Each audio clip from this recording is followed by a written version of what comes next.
I thought staying late to close the cafe alone was the worst part of my night. Then a man covered in blood walked through my door and ordered coffee like it was nothing. Within hours, I went from worrying about rent to scrubbing blood off my floor while police sirens screamed outside.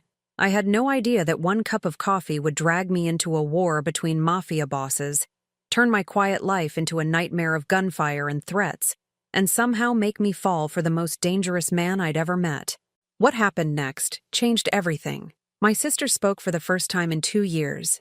I killed a man to save him, and I discovered that sometimes the monster isn't the man covered in blood. Subscribe and comment if you've ever had one moment completely destroy and rebuild your entire life, because trust me, you won't believe where this story goes. The cafe smells like burnt coffee and old dreams tonight. I wipe down the counter for the 3rd time. My hands move in circles that never quite erase the stains. The clock above the espresso machine says 11:47. Sophie's medication costs $200. Rent is due in 6 days. I do the math again. It doesn't change. The bell above the door chimes. I look up, already forming the words. We're closed. But they die in my throat. The man in the doorway is tall. Dark suit, darker eyes. Blood seeps through his left sleeve. It drips onto my clean floor in steady drops. Coffee, he says. His voice is low, steady, black. I should say no. I should run. But I'm 24 years old, and I've learned that survival means staying calm when everything screams danger. We're closing, I say. I know. He moves to the counter. No limp, no grimace, just controlled steps that make the hairs on my neck stand up. 1 cup, then I'm gone. I glance at the door behind him. Still unlocked. Sit, I say. I'll make it fresh. He takes the corner booth, the one where the cameras don't reach. I notice that. I notice everything about him. The gun under his jacket. The way his right hand never leaves his lap. The blood that keeps spreading. My hands shake as I grind the beans. You're bleeding, I call over the noise. I know, he says. I pour the coffee, walk it to his table, set it down carefully. His eyes meet mine. They're gray, cold, empty in a way that makes my chest tight. Thank you, he says. I nod, turn. The bell chimes again. 2 men burst through the door. They're not here for coffee. The first one has a gun. The second one has a bat. They look at me, then at him. There you are, the first man says. His voice shakes with something that might be fear. Boss wants his money. The man in the booth doesn't move. This is a cafe, he says. Not a bank. We know where you went, the second man says. We followed the blood. I'm frozen. My feet won't move. The cash register has $230. It won't save anyone. Take the money, I say. My voice cracks. Just take it and go. The first man laughs. We're not here for your tips, sweetheart. The man in the booth stands. Slowly, the way smoke rises. You made a mistake, he says. Everything happens fast. The gun goes off, but he's already moving. The coffee cup shatters. Glass explodes. He takes the first man down with 1 hit. The second man swings the bat. It misses. Crashes into a chair. I drop behind the counter. My ears ring. My heart slams against my ribs. More sounds. Breaking. Crashing. A scream that cuts off. Then silence. I wait. Count to 10. My breath comes in short gasps. You can stand up, he says. I do. Slowly. Hands raised. Both men are on the floor. Not moving. Not dead. But close. He's bleeding more now. His sleeve is soaked, but his hand is steady as he pulls out his phone. You didn't see me tonight, he says. He looks at me. Really looks. Understand? I nod. My throat is too tight for words. He types something, pockets his phone, walks to the door. Lock this behind me, he says. Then he's gone. I lock the door. My hands won't stop shaking. I slide down to the floor, press my forehead to my knees. The men are still breathing. I can hear sirens in the distance. I should call the police. I should explain.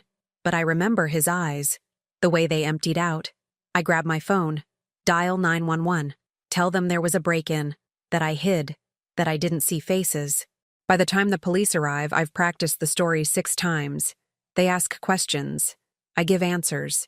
Short, simple, true enough. The men are taken away. I give my statement. A young officer tells me I'm lucky. I nod. When they leave, I'm alone. The cafe is destroyed. Blood on the floor. Glass everywhere. My boss will fire me. We'll lose the apartment. I grab the mop. Start cleaning.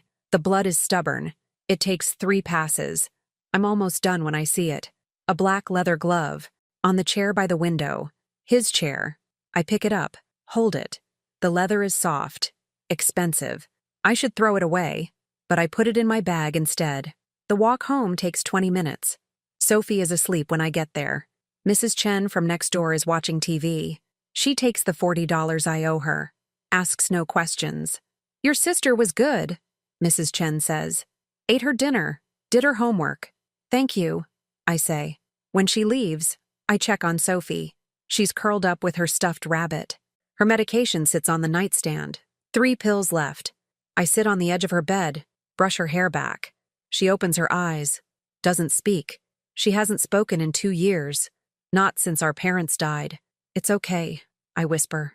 Go back to sleep. She closes her eyes. I watch her breathe. My phone buzzes. A text from my boss. Call me. Now. I don't. I know what he'll say. Instead, I take out the glove, turn it over in my hands. There's a monogram on the inside. VR. I wonder who he is. What he does. Why he was bleeding. Then I stop wondering. Because wondering leads to curiosity. And curiosity leads to trouble. I put the glove in my drawer. Under my clothes. Out of sight. But I can still feel it there. A weight I don't understand. Morning comes too fast. Sophie eats cereal. I drink coffee. We don't talk. We never do. But I watch her face. Look for signs. She seems okay. My phone rings. My boss. Hello, I say. What the hell happened last night? His voice is sharp, angry. 2 men broke in. I called the police. The cafe is destroyed. Windows, chairs, blood everywhere. I know. I cleaned what I could. Not enough. He takes a breath. I'm sorry, Lena. I can't keep you on. Insurance won't cover this, and I can't afford the risk. My stomach drops. Please, I need this job. I know, but I have a family too. The line goes dead. I set the phone down. Look at Sophie. She's watching me. Her brown eyes are too old for 7. It's fine, I say. I'll find something else. She doesn't believe me. I don't blame her. I drop her at school, walk to the cafe. Maybe I left something. Maybe there's one last paycheck. When I turn the corner, I stop. The cafe windows are smashed, covered with boards now, but someone spray-painted across them. Big red letters. Stay quiet. My chest tightens. My hands go cold. This isn't random. This is a message. I turn. Walk fast. Don't look back. My phone buzzes. A number I don't know. I answer. Hello? Miss Moretti? A man's voice. Calm. Professional. Mr. Romano would like to speak with you. Who? The man from last night. He's concerned about your safety. I stop walking. How did you get this number? Mr. Romano is very thorough. He'll meet you at noon. The address will be sent shortly. I don't want to meet him. Tell him I'm fine. He insists. The line goes dead. A text arrives. An address in Brooklyn Heights. Rich neighborhood. Far from here. I delete it. Block the number. Keep walking. But I can't shake the feeling. Someone is watching. I go home. Lock the door. Check every window. Sophie's school ends at 3. I have 4 hours. I try to apply for jobs, but my hands keep shaking. I keep seeing the glove, hearing his voice. You didn't see me tonight. At 2, I go to pick up Sophie. The schoolyard is crowded. Parents everywhere. I relax a little. Sophie runs to me, hands me a drawing, a stick figure family, 2 girls and a big shadow. Who's that? I point to the shadow. She doesn't answer, just takes my hand. We walk home. I watch every car, every person. Everything seems normal, but normal doesn't feel safe anymore. That night, I cook pasta.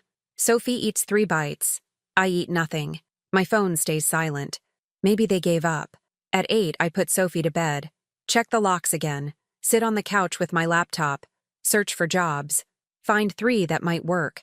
At 9, I hear a car. I look out the window. Black SUV. Parked across the street. Tinted windows. My breath catches. I step back. Turn off the lights. Watch through a crack in the curtain. The SUV doesn't move. No one gets out. It just sits there. I call the police. They say they'll send someone. They don't sound worried. At 10, a patrol car drives by. Slows. Keeps going. The SUV is still there. I don't sleep. I watch. Wait. The SUV stays until dawn. When sunlight comes, it's gone. 3 days pass. The SUV returns every night. Always across the street. Always watching. Sophie notices. She doesn't ask questions, but she holds my hand tighter. I apply for jobs. Get 2 interviews. Fail both. They can tell I'm scared. People don't hire scared. On the 4th night, I see him. Not the man from the cafe. Someone else. Tall, broad shoulders. He stands by the SUV, looks at my window, then gets in, drives away. I'm running out of money. Rent is due tomorrow. I have enough for 2 weeks. Then nothing. I swallow my pride. Text the number that called me. I need to talk. The response is instant. Tomorrow, noon, same address. I delete the message. But I know I'll go. Sophie is at school when I leave. I take the subway. The address leads to a building with a doorman. He knows my name. Lets me in. The elevator opens on the top floor. Only one door. I knock. It opens before I finish. A woman stands there. Older, kind face. Miss Moretti, please come in. The apartment is huge. Floor-to-ceiling windows. Modern furniture. Everything white and gray. Mr. Romano will be with you shortly, she says. Coffee? No, thank you. She leaves. I stand by the window, look at the city. From here, it looks clean. Safe. Miss Moretti. I turn. He's there. Same suit, different shirt. No blood. His left arm is bandaged, but he stands straight. You came, he says. You're watching my apartment, I say. Why? Protection. I don't need protection. His eyes find mine. You do. The men from the cafe work for Marco Santini. He doesn't forget witnesses.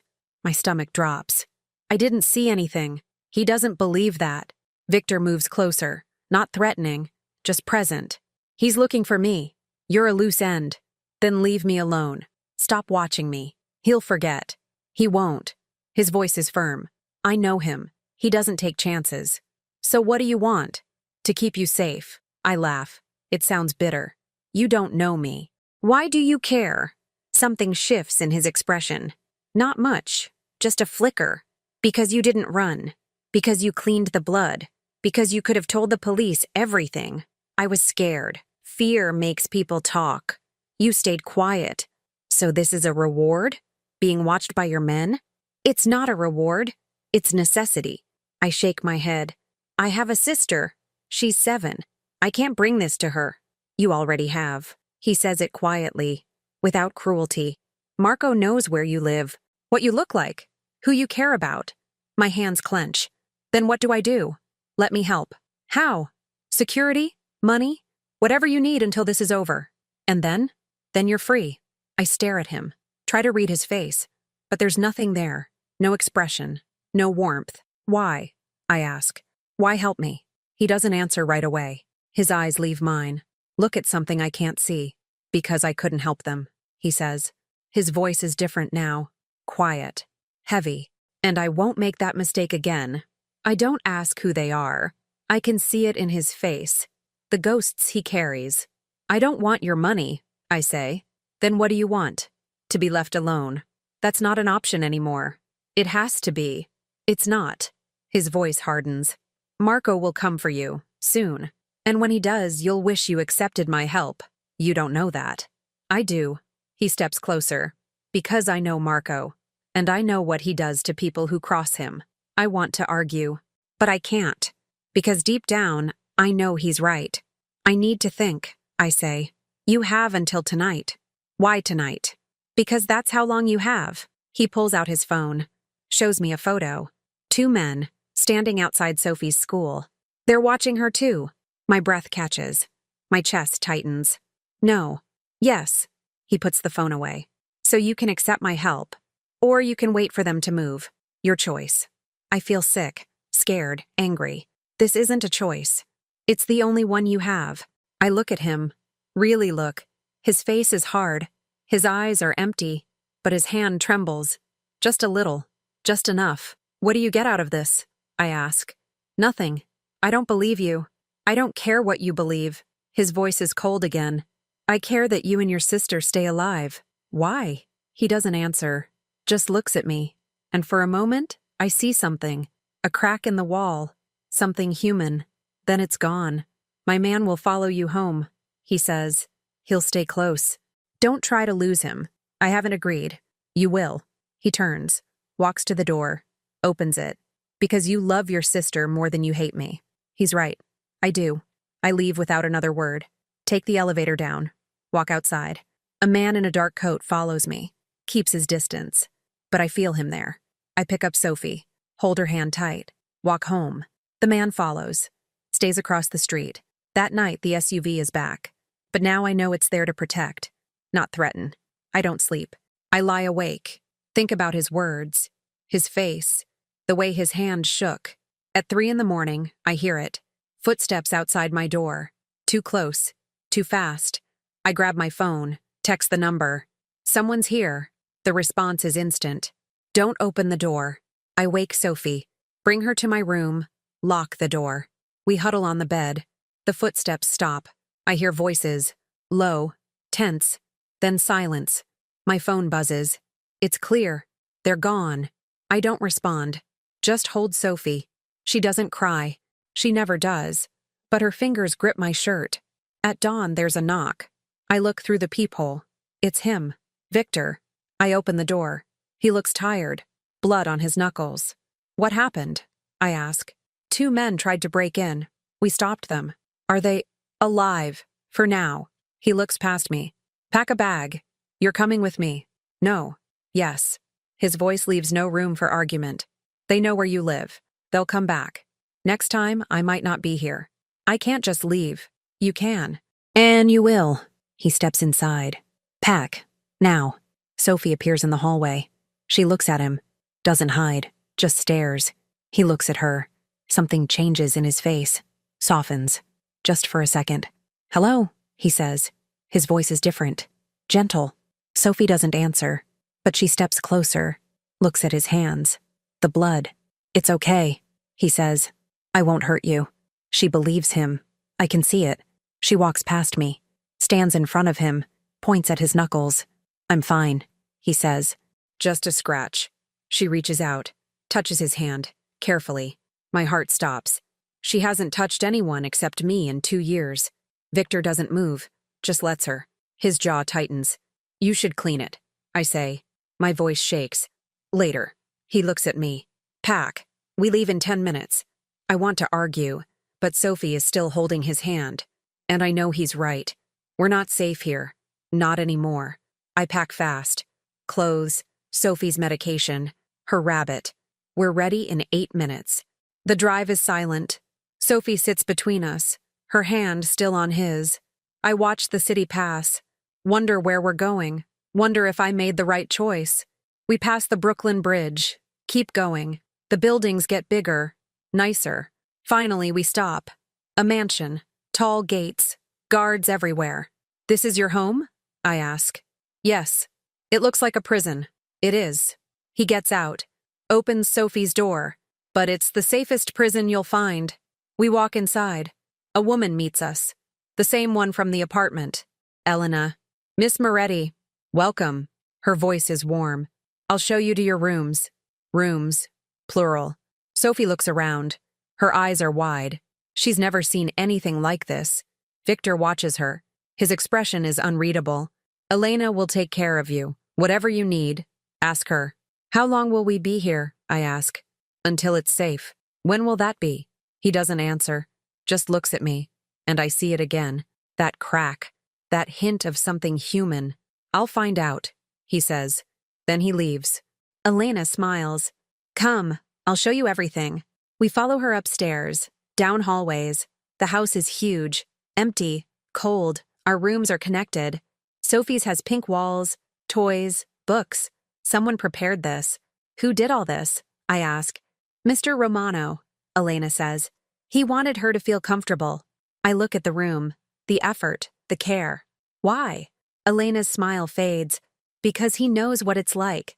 To lose everything. She leaves us alone. Sophie explores, touches everything.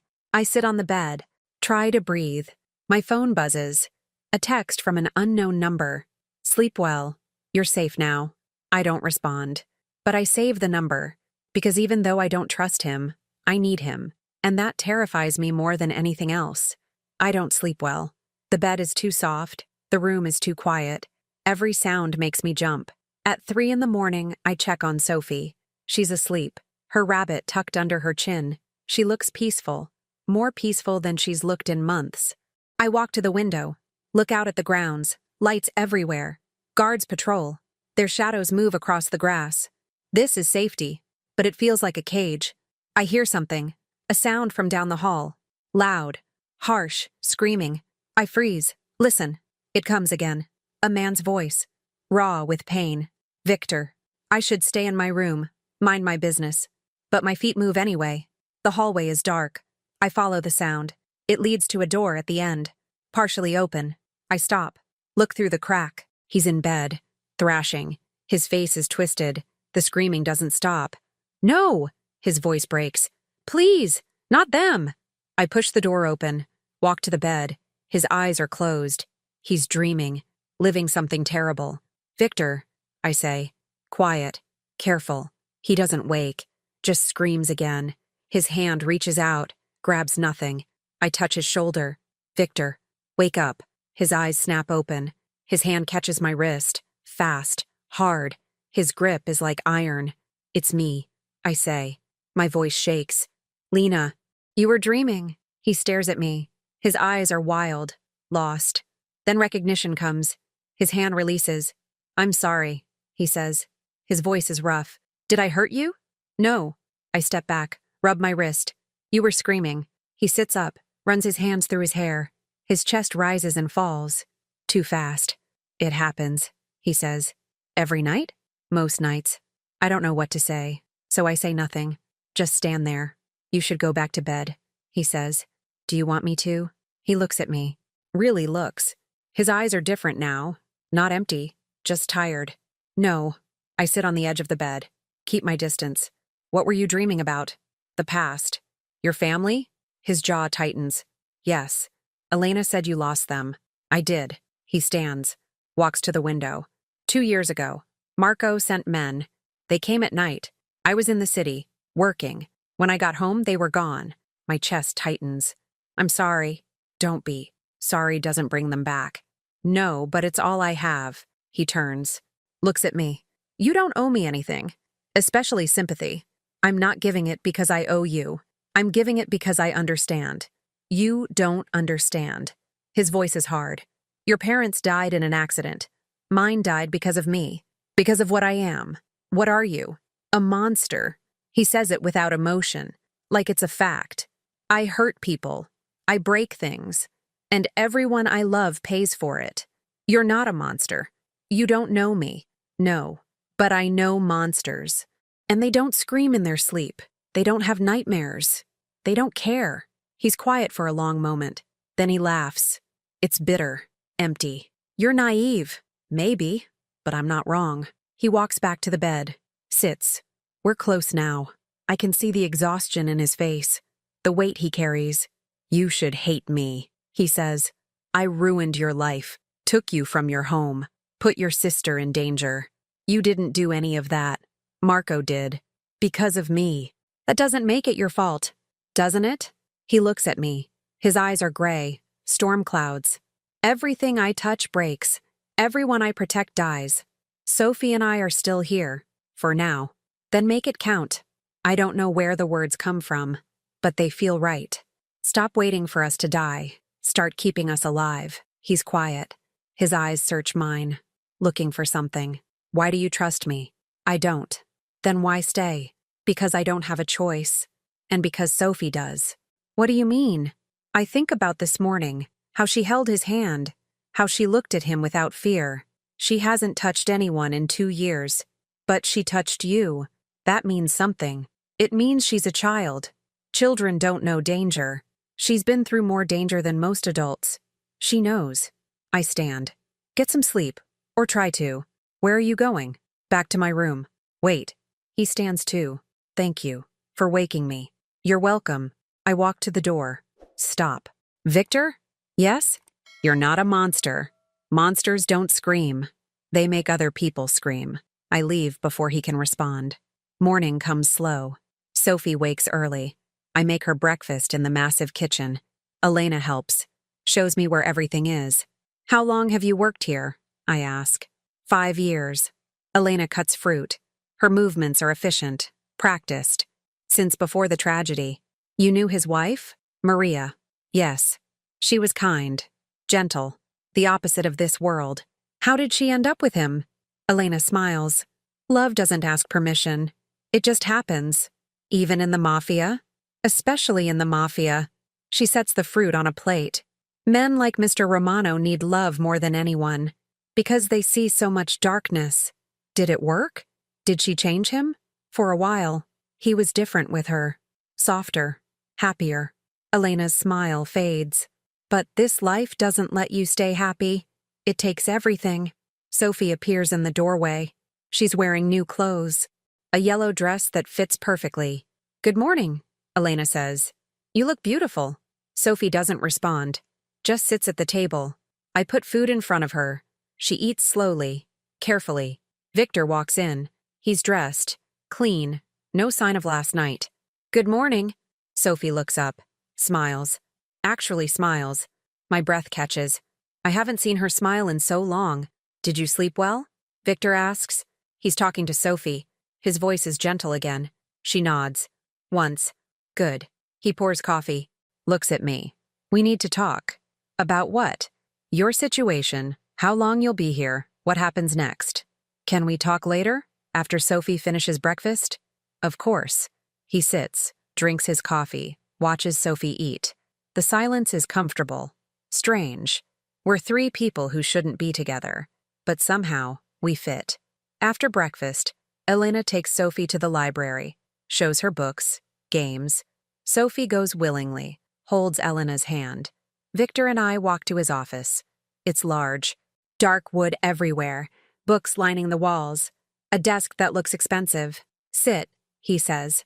I do. He stays standing, looks out the window. Marco is looking for you, he says.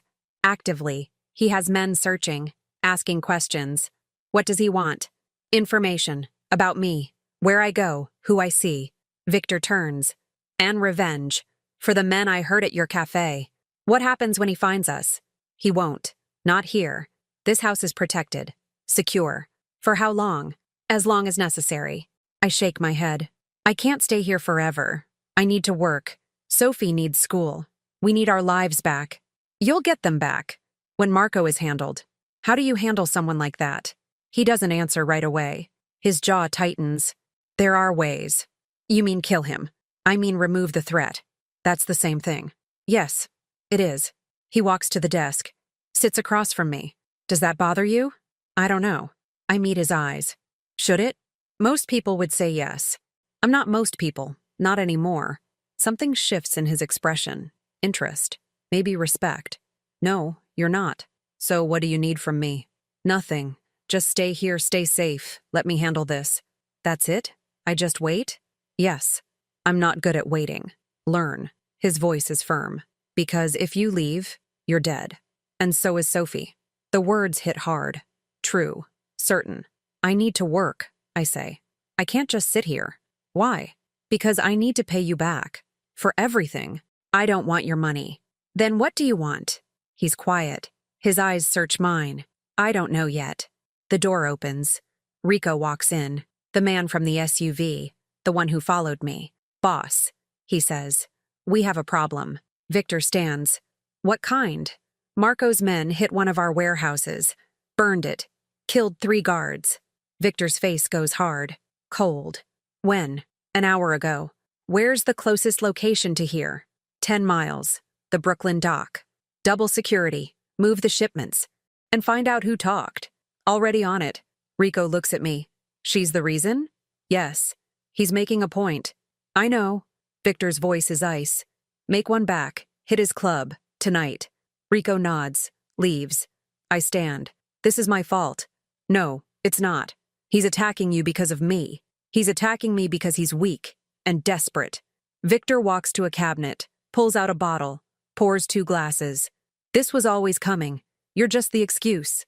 That doesn't make me feel better. It should. He hands me a glass. Drink. I don't drink. Today you do. I take it. Sip. The whiskey burns. Settles. What happens now? War. He drinks. Until one of us is gone. And us? Sophie and me?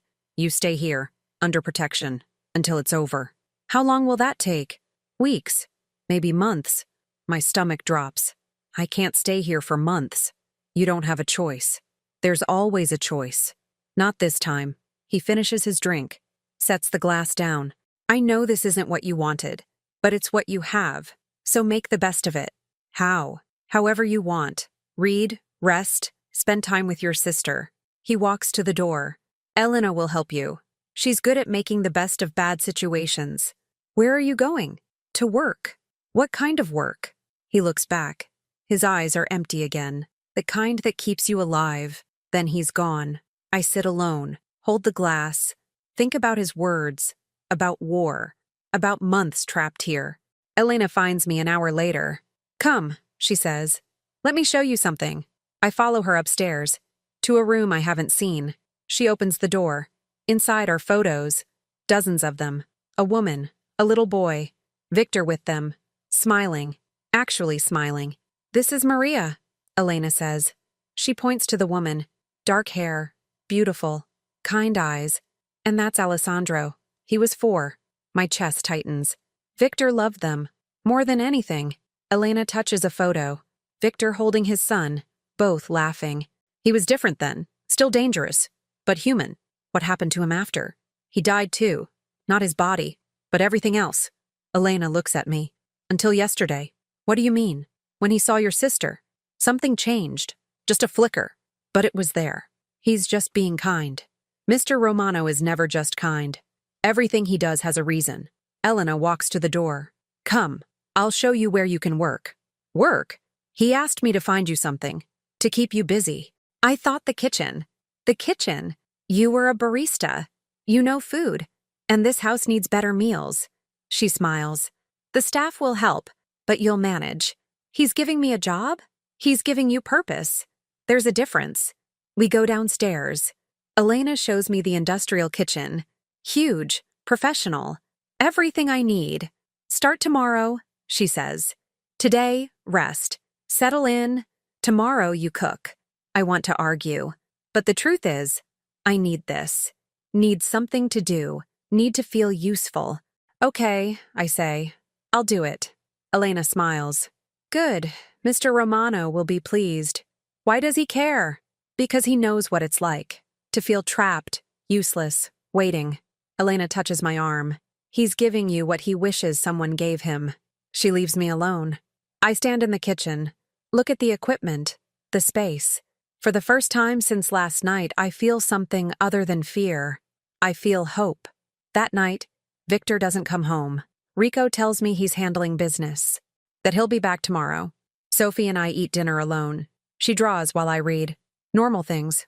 Almost peaceful. At 9, my phone rings. A number I don't know. Hello? I answer. Lena Moretti. A man's voice. Smooth. Cold. We should talk. Who is this? Marco Santini. I believe you know who I am. My blood turns to ice. How did you get this number? I have eyes everywhere. Ears too. He laughs. You're at Victor's estate. Very cozy. What do you want? To make you an offer. Walk away. Take your sister. Leave the city. I'll give you money. Safety. Everything. Why? Because you're innocent. And I'm not a monster. I don't hurt innocents. You tried to break into my apartment. To scare you. Not hurt you. His voice is calm. Reasonable. Victor is using you. As bait. As leverage.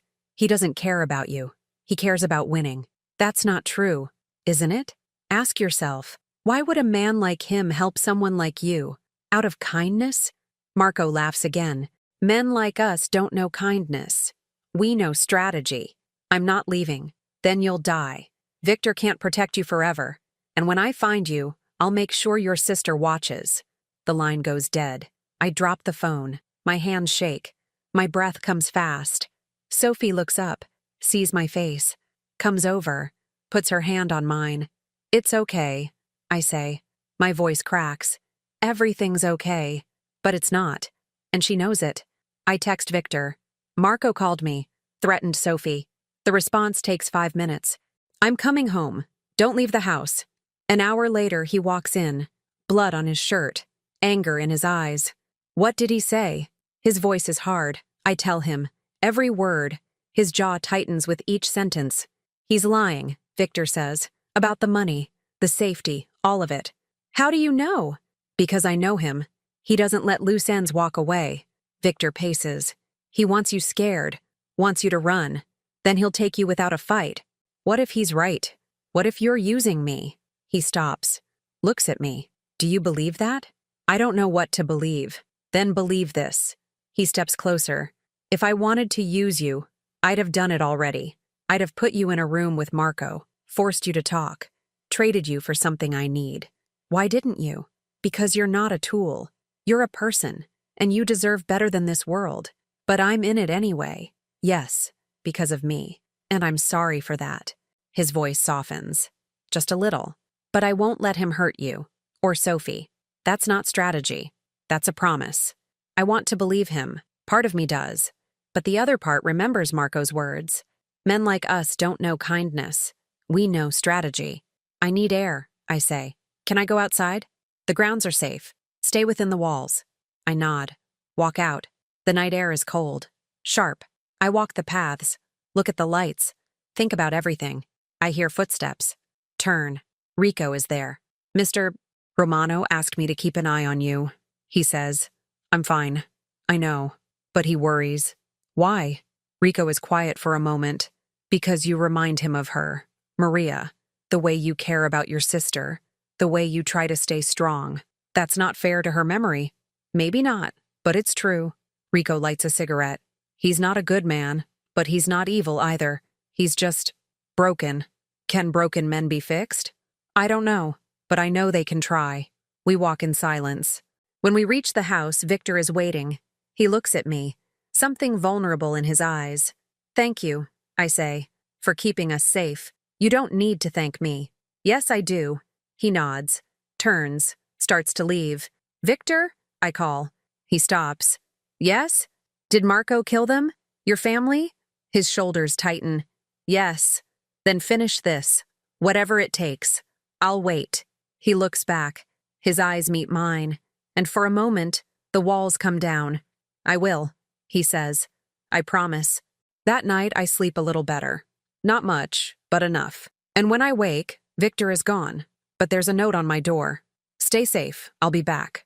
V. I fold it, put it in my pocket, and try to believe that he means it. Days blur together. I cook. Elena helps. The staff eats better. They thank me. It feels good. Normal. Sophie explores. Reads. Draws. She's comfortable here. More comfortable than she should be. Victor comes and goes. Sometimes I see him for 5 minutes. Sometimes not at all. When he's here, he's different. Quieter. He watches Sophie play. Smiles when she shows him her drawings. He never smiles at me, just looks, like he's trying to figure something out. 2 weeks pass. The war with Marco escalates. I hear things. Whispered conversations. Worried looks. Rico comes home bleeding twice. Victor comes home bleeding once. I clean the wound. He sits still. Lets me. Doesn't speak. You should be more careful, I say. Careful doesn't win wars. It keeps you alive. Same thing. I tape the bandage. Step back. Not always. He looks at me. His eyes are tired. Thank you. You're welcome. He leaves. I clean up the blood. Wonder how much more there will be. That night, Sophie wakes crying. Not making sound, just tears. I hold her. Rock her. She points to the window. I look. See nothing. But she's scared. Really scared. I carry her to my room. Put her in my bed. Stay with her until she sleeps. At 3 a.m, my phone rings. Victor. Something happened, he says. His voice is tight. Stay in your room. Lock the door. What's wrong? Just do it. I lock the door. Hold Sophie close. Listen. Hear nothing. Then everything. Gunshots. Shouting. Breaking glass. Sophie wakes. Her eyes go wide. I cover her mouth, whisper, "It's okay. We're safe." More shots. Closer. Then silence. Someone tries the door, jiggles the handle. "Lena." Victor's voice. "It's me. Open up."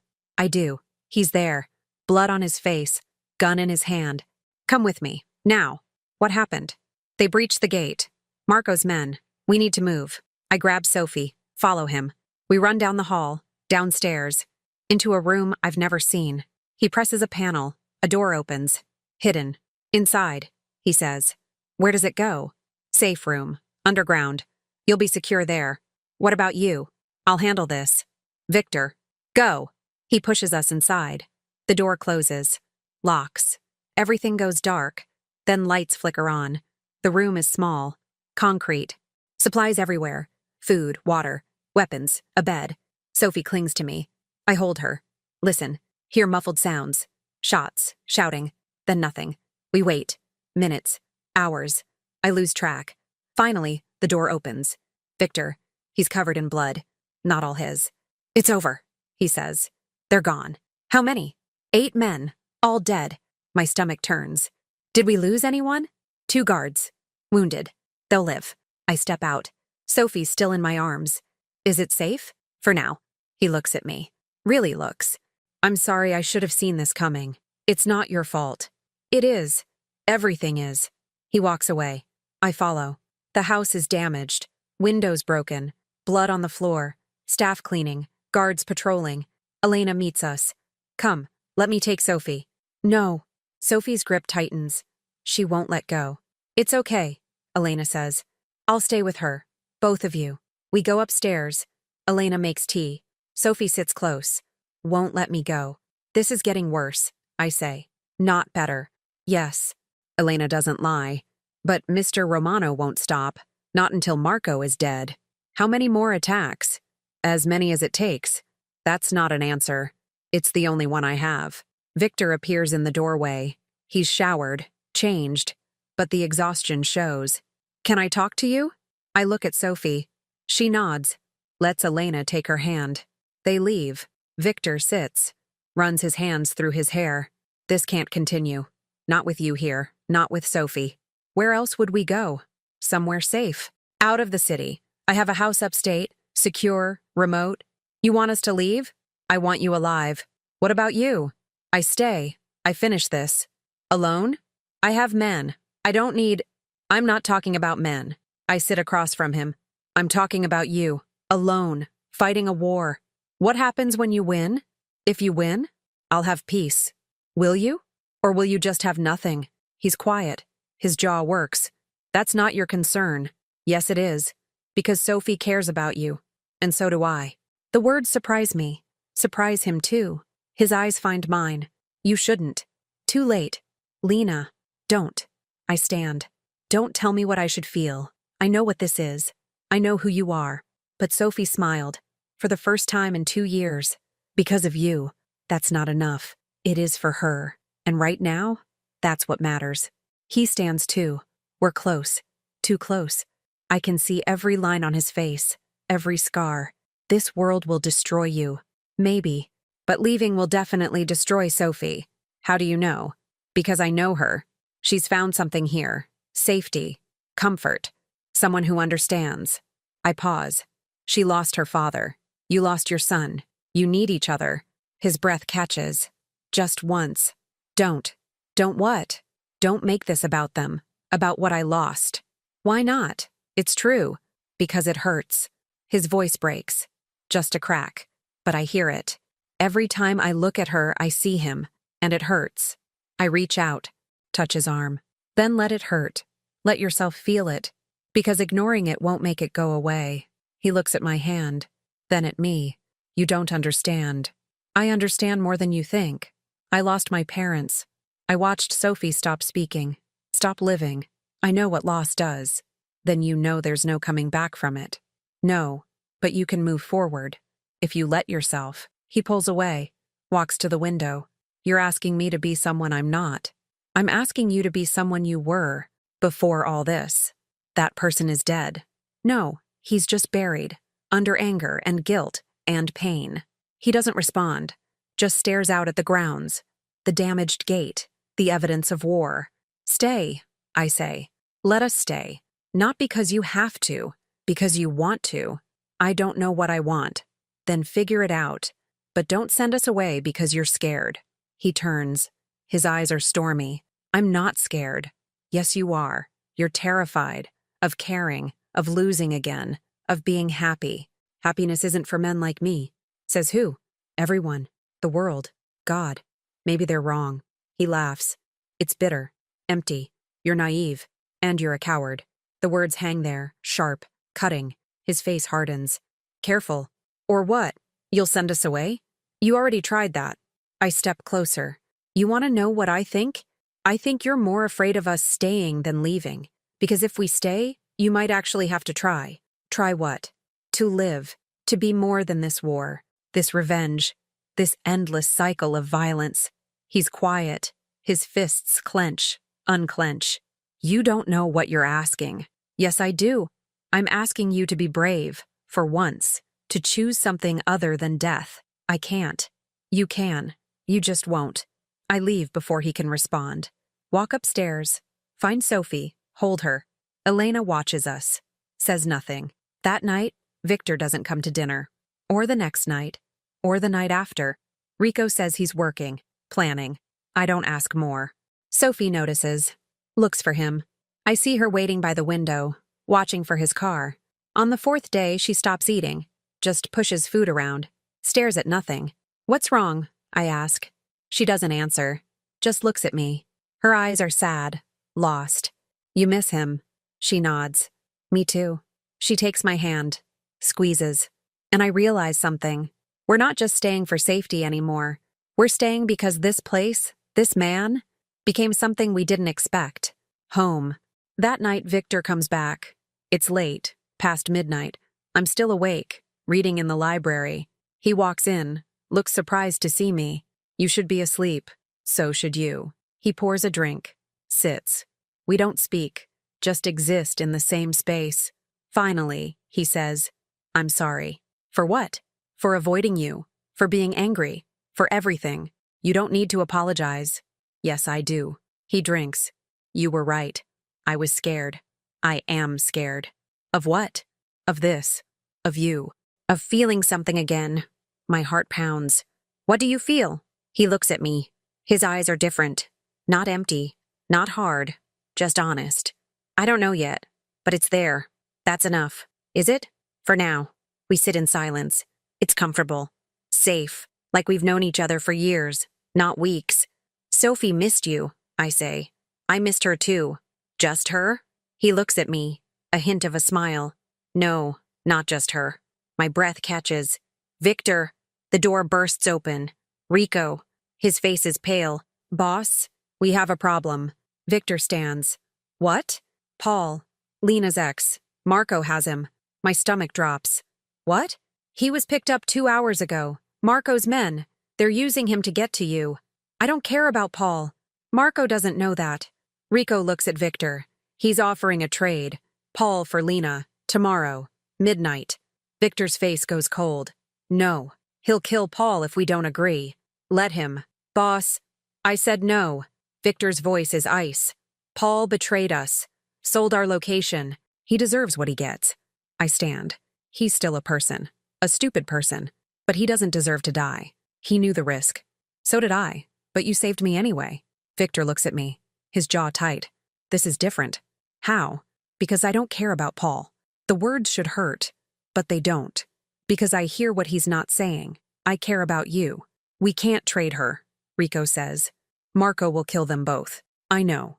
Victor paces. Thinks. We need another play. Like what? A distraction. Something big enough to pull his focus. What kind of distraction? Victor stops. Looks at me. How much do you trust me? What are you planning? Something dangerous. Something stupid. He steps closer. But it might work. Tell me. We tell Marco yes. Agree to the trade. But we send someone else. Someone who looks like you, from a distance. And then? We hit him. While he's focused on the fake Lena. We take Paul. And we end this. Rico nods slowly. It could work, if the timing is perfect. It won't be perfect. But it's all we have. Victor looks at me. You'll need to stay here, hidden, safe. No. Lena, I said no. If you're using someone who looks like me, I need to be there, to help, to make sure it works. Absolutely not. You don't get to decide. I step closer. This is my life, my choice, and I choose to help. It's too dangerous. Everything is dangerous. At least this time I'm doing something. Victor looks at Rico. Talk to her. I'm not talking to her. She's right. Rico shrugs. Besides, you can't stop her. Not really. Victor's frustrated, angry, but he knows we're right. Fine, but you stay in the car, with guards. You don't move unless I say. Deal. And if anything goes wrong, I run. I know. He nods, turns to Rico. Set it up. Find someone for the fake and get our best men ready. Rico leaves. I'm alone with Victor. He looks at me, really looks.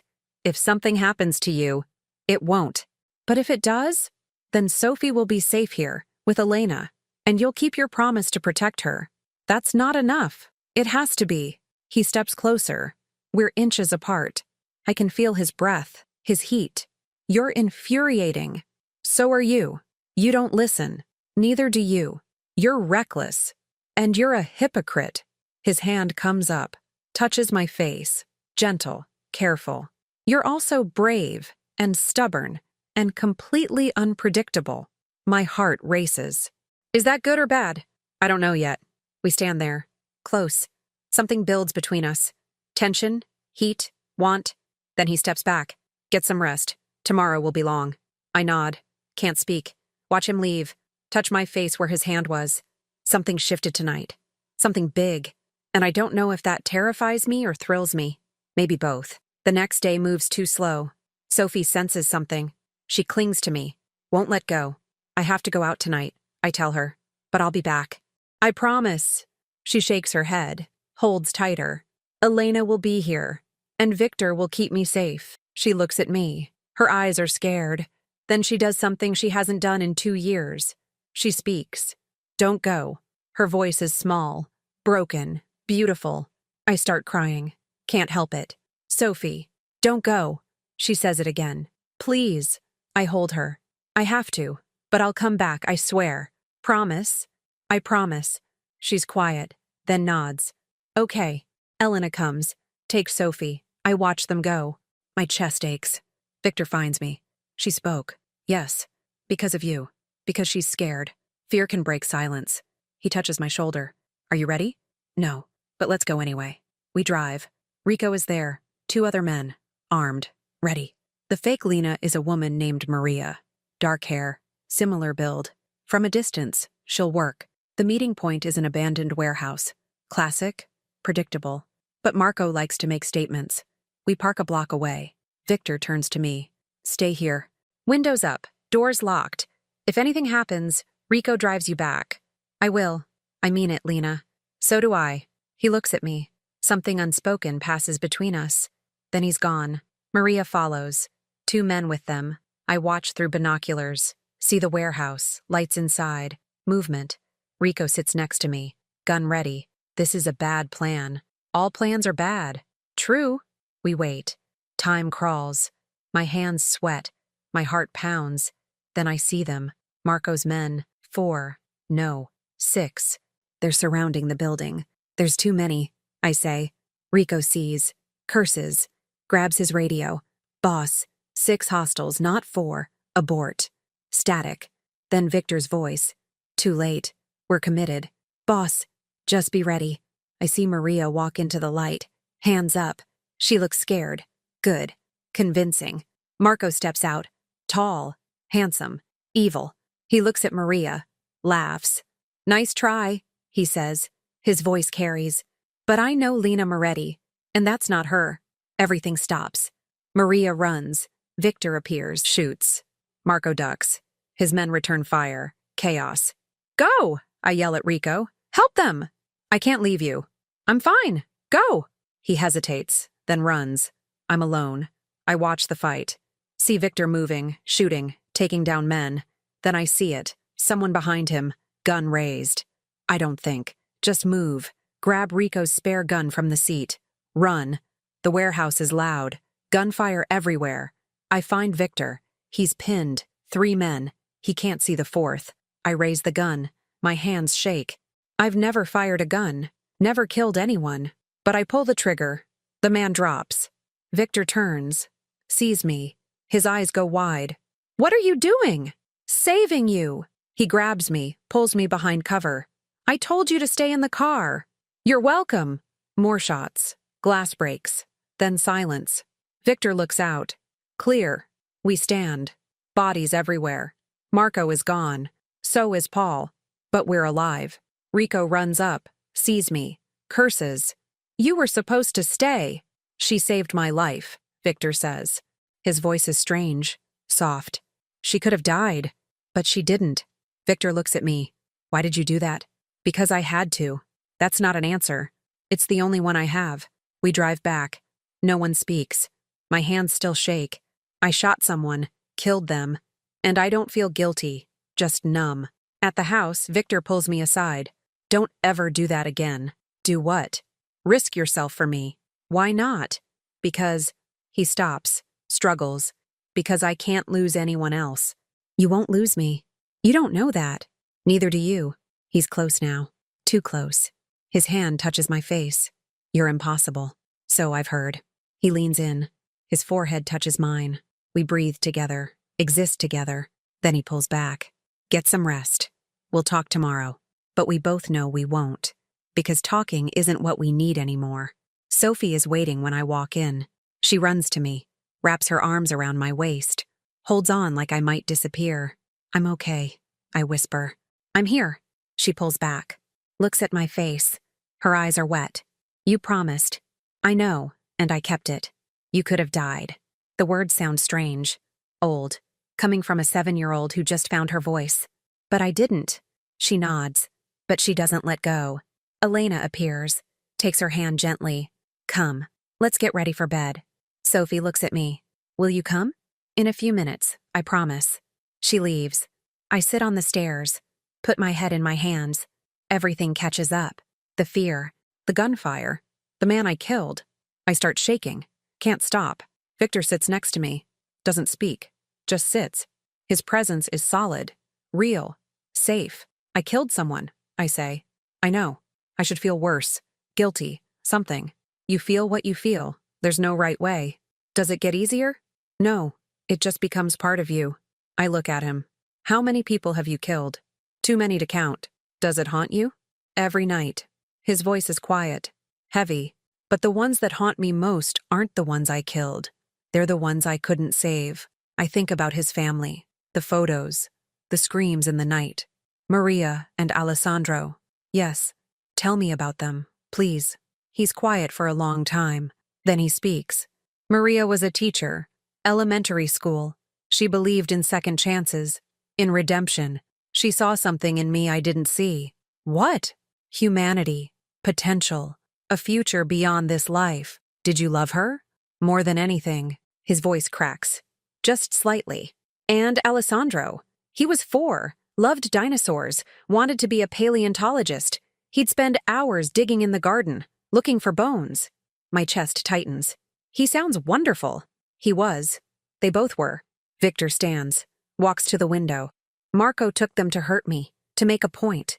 He sent me a video, made me watch." I feel sick. "Victor, I watched them die, and I couldn't do anything. Couldn't save them. Couldn't even hold them after. I'm so sorry." "Don't be. Sorry doesn't change anything." "No, but it matters." He turns, looks at me. His eyes are red, tired. "You remind me of her, Maria, the way you protect Sophie, the way you see good in broken things. I'm not her. I know. But you make me remember what it was like. To have someone who cared, someone who stayed. I'm staying. For how long? As long as you let me." He crosses the room, stands in front of me. "You should leave. Take Sophie. Start over somewhere safe." "I don't want safe. I want this. This is war. Blood. Death. This is also Sophie smiling. And you trying. And something I don't fully understand yet. What is it?" "Home." The word surprises me. But it's true. This place. These people. You. It feels like home. His breath catches. "Lena, I'm not asking for anything. I'm just telling you. So you know. He reaches out, touches my face. His thumb traces my cheek. You're brave. Braver than I ever was. I'm terrified. That's what makes it brave. We stand there, close. Something builds. Heavy. Electric. Want. Then Sophie calls. Lena? I step back. I should go. Yes. But neither of us moves. Tomorrow, he says. We need to talk. About what happens next. Okay. I leave. But I feel his eyes on me. All the way up the stairs. Sophie falls asleep holding my hand. I watch her breathe. Think about everything. The gunfire. The blood. Victor's eyes. The way he touched my face. I don't sleep. Just lie there. Listen to the house. It's quiet. Too quiet. At 2 a.m, I hear it. The scream. Victor. I get up, walk down the hall. His door is open. He's in bed, fighting something I can't see. No! His voice is raw. Please, take me instead. I walk to the bed, sit on the edge, touch his shoulder. Victor, wake up. He grabs my wrist. Hard. His eyes open. Wild. Lost. It's me, I say, calm, steady. You're safe. Recognition comes slowly. His grip loosens. Lena. Yes. He sits up, puts his head in his hands. I'm sorry. Don't be. I keep seeing them, every night. Their faces, their fear. I know. It doesn't stop. It never stops. I don't think. Just act. I lie down next to him, not touching, just close. Then don't face it alone. He looks at me. What are you doing? Staying. Until you sleep. You don't have to. I know. He lies back down. We're side by side, staring at the ceiling. His breathing is uneven, shaky. I reach out, take his hand. He holds it. Tight. Tell me something good, he says. Something that doesn't hurt, I think. Sophie spoke today. Before I left, she said, don't go. Her first words in 2 years. Yes. Because of you. Because she was scared.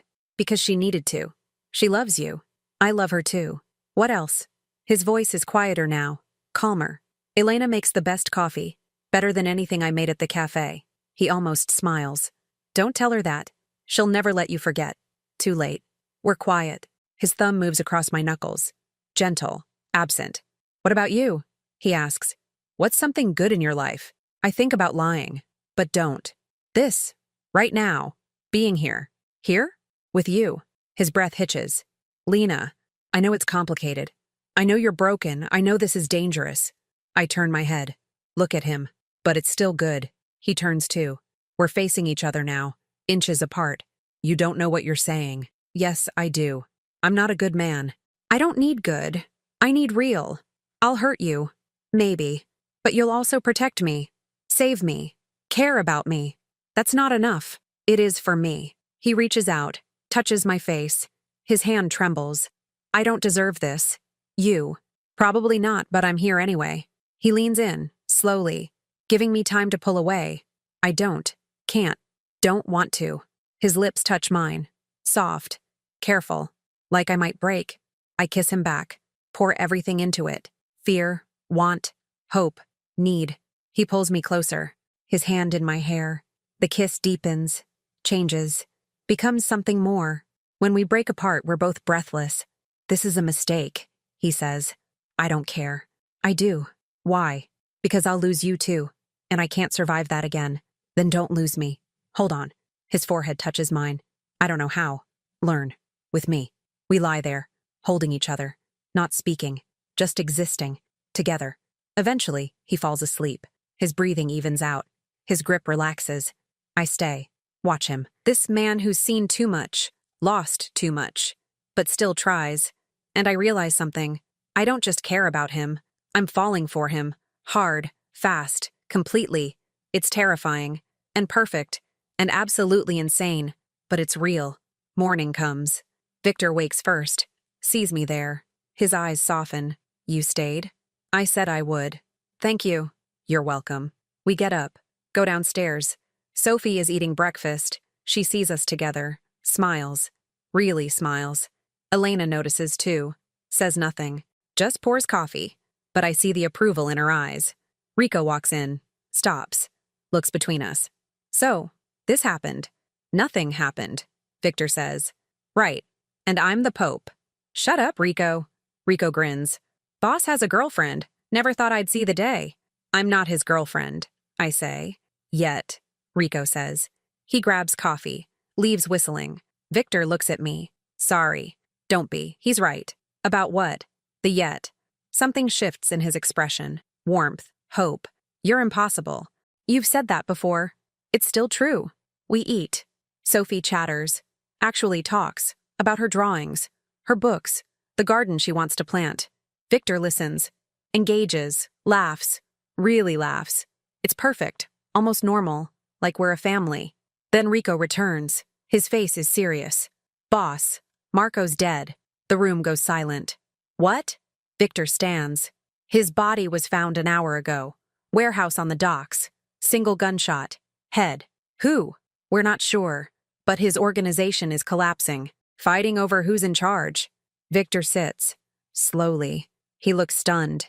It's over. Looks like it. I feel relief and confusion. Who killed him? Does it matter? Rico asks. He's gone. The threat is gone. It matters to me, Victor says.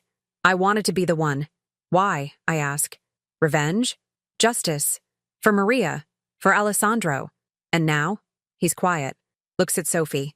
At me. Now I don't know. You move forward, I say. That's what. How? However you want. You're free now. The word hangs there. Free. Like he's forgotten what it means. Days pass. The house relaxes. Guards still patrol. But the tension is gone. Victor works less. Stays home more. He teaches Sophie chess. She wins twice. He pretends to be shocked. He cooks with me. Burns water. I laugh. He does too. He kisses me. Once. Twice. 100 times. Each one different. Each one perfect. But something's wrong. I see it in his eyes. He's waiting. For something bad. Something that will take this away. Talk to me, I say. We're in the library. Alone. About what? Whatever's eating you. He sets down his book. I don't know how to do this. Be normal. Be happy. So don't be normal. Be you.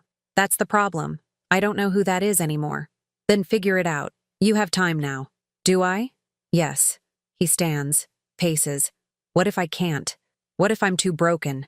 Then we'll be broken together. He stops. Looks at me. You deserve better. I deserve what I choose. And I choose you. Why? Because you make Sophie smile. Because you scream in your sleep. Because you're trying, even when it's hard. That's not enough. It is for me. He crosses to me. Kneels. Takes my hands. I'm scared. Of what? Of losing this. You, Sophie. Everything. Then hold on tight. Don't let go. What if it's not enough? Then we'll figure it out. Together. He kisses me. Deep. Desperate. Like I'm oxygen and he's drowning. When we break apart, he says, I love you. The words shock me. Him too. Like he didn't mean to say them. What? I love you. He says it again. Stronger. I don't know when it happened, but it did. My eyes fill. Victor, you don't have to say it back. I just needed you to know. I love you too. His eyes close. Don't. Not if you don't mean it. I mean it. I love you. I'm terrified. But I do. He pulls me close. Holds me. We stay like that. Just holding. Just being. What happens now? He asks. We live. We try. We see what happens. What if it doesn't work? Then at least we tried. He nods. Kisses my forehead. Okay. We try. 6 months later, the cafe is rebuilt. New windows, new chairs, new name. Sophie's. Victor helped. Never said so. But I know. The checks came anonymously. The permits processed fast. The location suddenly available. I open at 6. Close at 6. Make coffee. Serve pastries. Chat with customers. It's normal. Simple. Perfect. Sophie goes to school. Has friends. Talks. Laughs. She's 7 going on 17. But she's happy. Victor works less. Legitimate business now. No more blood. No more violence. Just meetings. Contracts. Deals. He comes to the cafe every morning. Orders coffee. Black. Sits in the corner booth. Sometimes we talk. Sometimes we don't. But he's there. Steady. Real. Elena watches Sophie after school. They bake together. Garden together. She's the grandmother Sophie never had. Rico stops by, brings flowers, teases Victor, makes Sophie laugh. It's a life. A real one. Not perfect, but ours. One morning, Victor walks in. Same time, same booth, but he looks different. Nervous. Coffee? I ask. Not yet. I sit across from him. What's wrong? Nothing. Everything. He reaches across the table, takes my hand.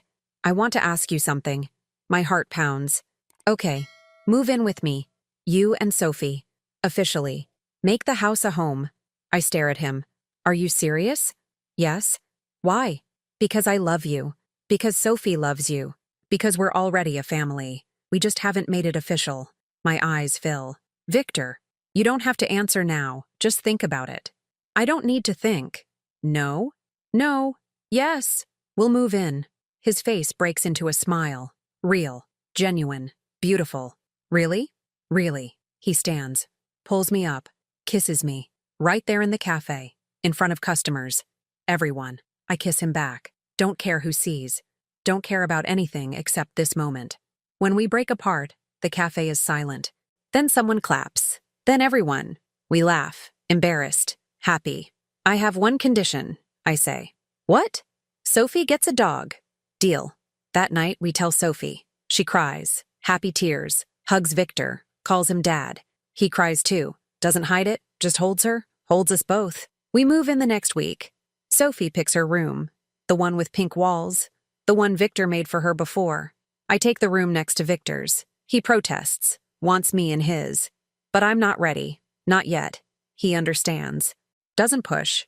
Just waits. 3 months pass. We settle in. Create routines. Make memories. Build a life. One night I find Victor in the photo room, looking at Maria and Alessandro. You okay? I ask. Yes. Just remembering. I stand next to him. Look at the photos. Tell me about them. He does. For an hour. Stories. Memories. Love. They'd like you. He says. Both of you. You think? I know. He looks at me. Maria would say you're good for me. Alessandro would love Sophie. I wish I'd met them. Me too. He closes the photo album. But I'm grateful I met you. That I get another chance. At what? Family. Love. Life. I take his hand. Come on. Let's go to bed. Together? Together. We walk to his room. Our room now. Lie down. Hold each other. Fall asleep tangled together. It's perfect. Peaceful. Right. 1 year later. Sophie is 8. Talks constantly. Has opinions on everything. She's in advanced classes. Wants to be a doctor. The cafe is thriving. I hired 2 people. Cut my hours. Spend more time at home. Victor sold his businesses. Most of them. Keeps a few. Enough to stay busy. Not enough to be dangerous. We're happy. Really happy. For the first time in years. One morning, Victor wakes me early. Come with me. Where? You'll see. We drive. Sophie stays with Elena. She's confused. So am I. We stop at a house. Small, suburban, normal. What's this? I ask. Ours, if you want it. What? The estate is beautiful, but it's not a home. It's a reminder. He opens the car door. This could be new, fresh, ours. We walk inside. It's empty, but I see potential. Rooms for Sophie, an office for me, a workshop for Victor, a backyard, a swing set, a garden. It's perfect, I say. So we'll take it? Yes. He smiles. Kisses me. Good, because I already bought it. Victor! What? I was confident. I laugh. You're impossible. So you keep saying. We move in 2 months later. Sophie loves it. Her room is bigger, brighter. She decorates with posters, books, dinosaur models. For Alessandro. Victor doesn't say it, but I know. I open a second cafe location, closer to home. Sophie helps after school. Victor handles finances. We're a team, a family, a unit. One night after Sophie is asleep, Victor finds me in the kitchen. I'm making tea. Remember the night we met? He asks. The cafe, the blood, the coffee. I asked for one last coffee. You did. I meant it. I was ready to die that night. Had nothing left. My chest tightens. What changed? You. You looked at me like I was human. Not a monster, not a weapon, just a man. You are just a man. I'm more than that now. Because of you. Because of Sophie. He kneels, right there in the kitchen. pulls out a box, opens it. A ring. Simple. Beautiful. Perfect. Marry me, he says. Not because you have to, because you want to, because I love you, because Sophie needs a mom, because I need you. I start crying. Yes. Yes. Yes. 1,000 times. Yes. He stands, slides the ring on. It fits perfectly, like everything else about us. We kiss, long, deep, perfect. Sophie appears in the doorway. Are you getting married? We break apart, laugh. Yes. She runs over, hugs us both. Finally. Finally? I ask. I've been waiting forever.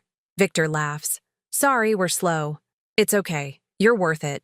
We stand there, the three of us, holding each other, happy, safe, home. The wedding is small, just us. Elena, Rico, a few friends. Sophie is the flower girl, wears a yellow dress, looks beautiful. Victor cries, doesn't hide it, just lets the tears fall. I cry too. Happy tears, grateful tears, tears for everything we survived, everything we became. Elena cries. Rico pretends not to, but I see him wipe his eyes. We say vows. Simple, honest, true.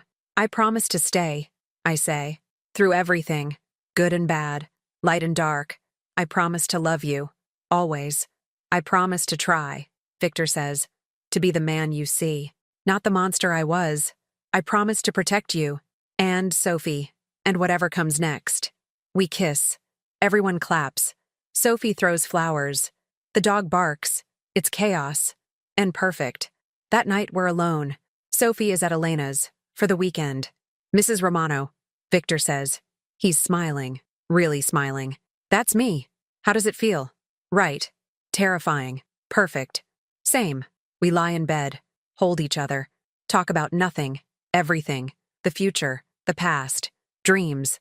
Thank you, he says. For what? For saving me. That night. Every night since. You saved me too. We saved each other. Yes, we did. We fall asleep together. Safe, whole, happy. 2 years later. Sophie is 10, starting middle school, nervous, excited, growing up too fast. The cafes are successful. I'm thinking about a third location. Victor says I'm ambitious. I say he's right. We bought the estate back, turned it into a community center, for kids, families, people who need help. Elena runs it. She's perfect for it. Victor works with Rico. Legitimate business, construction, real estate. They're partners now, friends. We're expecting a baby, a boy, due in 3 months. Sophie is thrilled, already planning. Names, toys, stories to tell him. Victor is terrified and overjoyed. He touches my stomach constantly, talks to the baby, tells him about Alessandro, about family, about love. One morning, Victor comes to the cafe, orders coffee, black, sits in his booth. I bring it over, sit across from him. One last coffee? He smiles. Only if you promise it's never the last. I promise. He reaches across the table, takes my hand. I love you. I love you too. Sophie runs in from school, sees us, rolls her eyes. You two are gross. Get used to it. Victor says. You're stuck with us. Good. She sits next to him, steals his coffee, because I wouldn't want to be anywhere else. I look at them, my family, my home, my everything, and I think about that night, the blood, the fear, the man who walked in asking for coffee, who knew 1 cup could change everything, could save 2 broken people, could build a family from ashes. Victor looks at me, smiles. I smile back. We're home. Finally. Completely. Forever.